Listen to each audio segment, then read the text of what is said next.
नुकतंच स्वर्गीय अजितदादा पवार यांचं अपघाती निधन आणि त्यानंतरचा त्यांच्या अंतिम विधीचा कार्यक्रम संपल्याबरोबर महाराष्ट्राची संस्कृती, अस्मिता आणि आपलेपणा जपणारी संस्कृतीचं वास्तव्य अजितदादांच्या हयात असताना त्यांच्या बोलण्यातून स्पष्ट झालं होतं.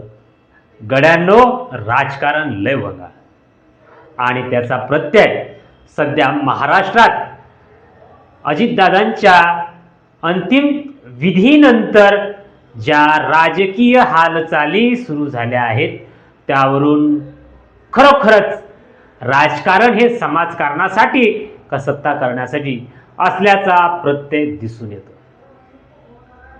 अजितदादा पवार जिवंत असताना त्यांनी जिल्हा परिषदच्या प्रचार दौऱ्यादरम्यान सांगितलं की गड्यांनो, राजकारण लय वंगा, चांगलं शिका, मुलांना शिकवा, आपला कामधंदा बघा, पैशाचा रास करू नका, असा सल्ला त्यावेळी त्यांनी दिला.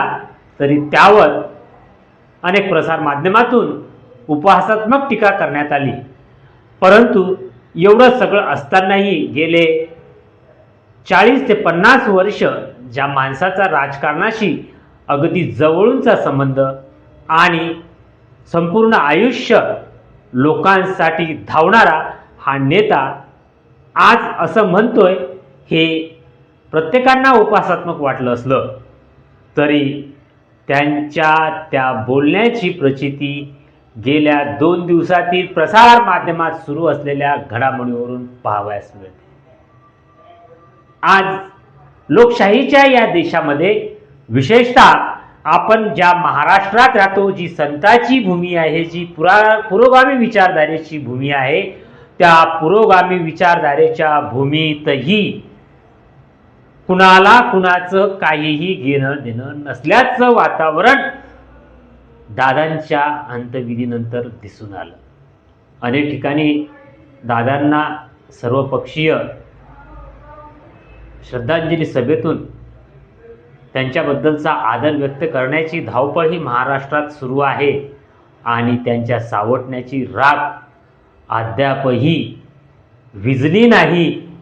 तरी सुद्धा राजकारणासाठी असलेली ही राजकीय वृत्ती आणि सत्ता स्थापन करण्यासाठी असलेला जो सावळा गोंधळ, ज्या राजकीय पक्षांच्या माध्यमातून, ज्या पक्षश्रेष्ठींच्या माध्यमातून आणि त्या सत्ता करण्यासाठी ज्या आपापल्यांच्या ह्या भूमिका जनता पाहत आहे, त्यातून खरोखरच राजकारण हे लवंगाळ, हे दादांचे शब्द आज खरे होत आहेत असं म्हटल्याशिवाय राहत नाही. दादांबद्दल प्रसार माध्यमातून विरोधात बोलणं ही जरी प्रत्येकाची भाषा असली तरी दादांच्या त्या कृतीबद्दल वा आलेल्या अडचणीवर प्रसार माध्यमातून अनेकांनी आपले मतं व्यक्त केले असतील.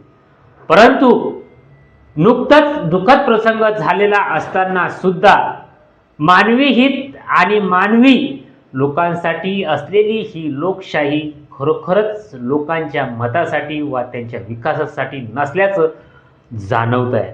आणि म्हणून दादांचे ते शब्द राजकारण लय वंगाळ याची प्रचिती येते. सदर व्हिडिओ सध्या सुरू असलेल्या घडामोडीवरून बनवण्याचा प्रयत्न केला. सदर पेजला फॉलो करा, सबस्क्राईब करा, लाईक करा.